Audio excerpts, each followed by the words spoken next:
Israel has suffered its biggest loss of life on a single day since the war in Gaza began. 24 soldiers were killed today, most in an explosion in the central part of the Gaza Strip. The army says that 2 buildings mined for demolition collapsed when Hamas militants fired at a nearby tank. Israeli Prime Minister Benjamin Netanyahu has called it a tragedy, but has vowed Israel will not stop fighting until absolute victory is achieved over Hamas, which many countries classify as a terrorist organization. Families and friends of some of the soldiers killed on Monday gather at the National Cemetery in Jerusalem to pay their final respects.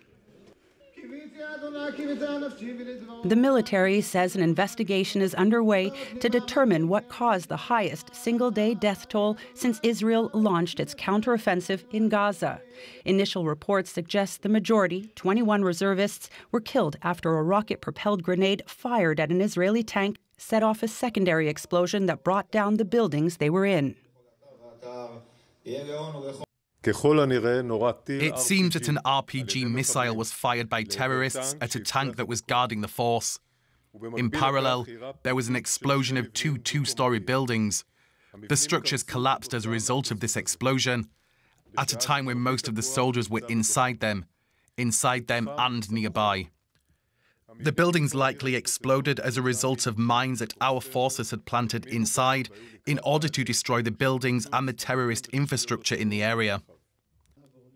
The Israeli Prime Minister said it was one of the hardest days for his country since the start of what he called an unjust war. We bow our heads to the memory of our fallen, and yet we do not for a moment stop striving for an irreplaceable goal, the achievement of absolute victory. Together we will fight, and together we will win. A sentiment echoed by many on the streets of Jerusalem upon hearing the news of the soldiers. You know, it's our sons, it's our brothers, it's terrible, but we got to do what we got to do so that October 7th doesn't happen again. It's very sad, but I think that, you know, we are a strong nation with a strong army. We're not supposed to be down. I am sick that we're losing these wonderful young men. We need them alive in Israel. We didn't want this war.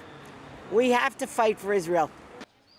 But one doesn't have to travel far to find an opposing viewpoint. Across the street, a crowd is gathered demanding Israel switch tactics in Gaza and reach a deal which would allow the remaining hostages to come home.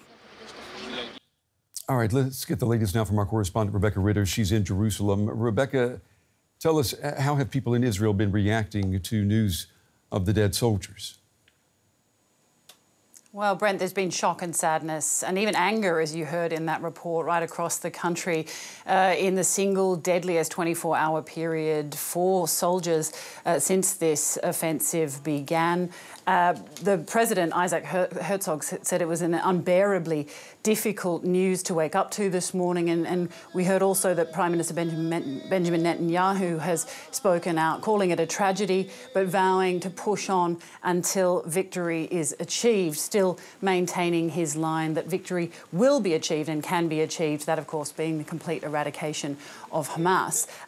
We saw mourners gathering there for the funerals. This was, as you've been reporting, the single deadliest day with 21 soldiers, I should say, being caught up in one single attack. Now, the military have done a preliminary investigation. They found that the soldiers perhaps weren't protected enough. They said they would learn the lessons from this incident, and that even though this was in an area that was pretty much has been taken by the IDF and it's pretty much shored up, that it's still very difficult to stop these pockets of Hamas fighters coming out and shooting at them. And what do we know? What's the latest on the fighting in Gaza? Well, the IDF, the military, they say that they've completely surrounded that southern city of Khan Yunis now. That has been a focal point for some weeks now. We know that it is a stronghold of some key Hamas brigades, and that has been a particular target of the Israeli military as they work their way south. Now, we know that hospitals are coming under particular target in the last 24 hours or the last few days even. The bombardments are really are continuing near one of the hospitals, the Al Amal Hospital, and the Red Crescent there. The staff that they run that hospital say they've actually lost contact with staff at the hospital now. Now, another really the biggest hospital that is still functioning in Gaza, the Nasser Hospital, is also under siege, with one doctor writing on Facebook that he was fearing for his life and that the smell of death was everywhere. So hospitals, a particular target at the moment. We know that the Israel military say that Hamas use hospitals as command centres, as bases for to carry out their operations, and so they have been a particular target throughout this offensive. Shalom Lipner worked for 7 consecutive Israeli prime ministers between 1990 and 2016. Now he's with the Atlantic Council think tank. I asked him for his reaction to the news of the deaths of so many Israeli soldiers in one day. Well, Israelis are obviously understandably shaken up by the largest single-day casualty count since October 7th. In the incident where the building collapsed, I think in Gaza we're looking at 21. There were a couple more. The totals, I think, are about 25. Israel's a small country with a citizen army. I don't think there's anybody here who doesn't know somebody directly affected, a family member, a neighbor.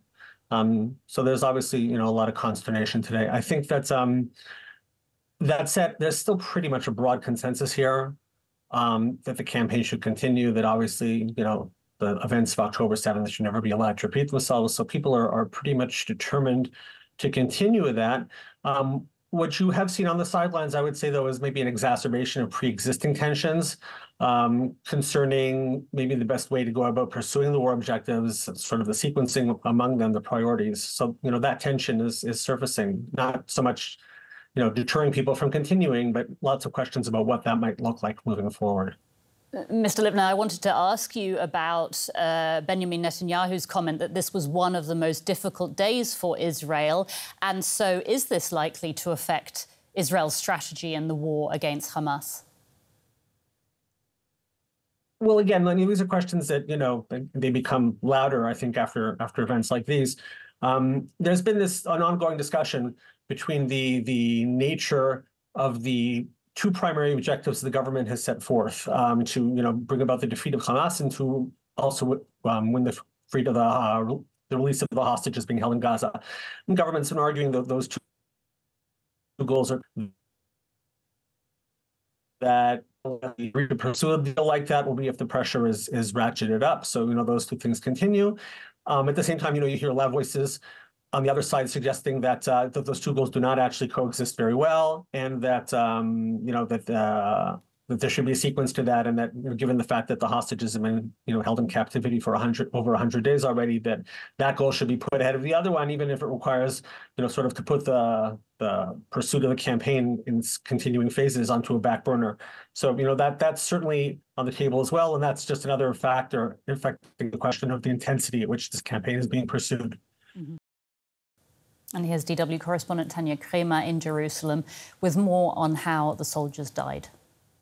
Yeah, it has been described here in the Israeli media as the deadliest day for the Israeli troops fighting in this war in Gaza. So from reports here, what is being known at this point is that apparently currently the Israeli army is clearing what they call structures and buildings along the perimeter, the Israel-Gaza border, to allow at some point the Israeli communities to return back that are living close to the border. So they are trying to create apparently a buffer zone and where planting mines and explosives there in structures. So an RPG from one of the militant groups was apparently shot, and one of the structures soldiers were working in planting those mines and explosives exploded. There are talks here about a devastating scene there, that search and rescue there's on the way. So 21 soldiers are confirmed killed in this incident, bringing the overall death toll of troops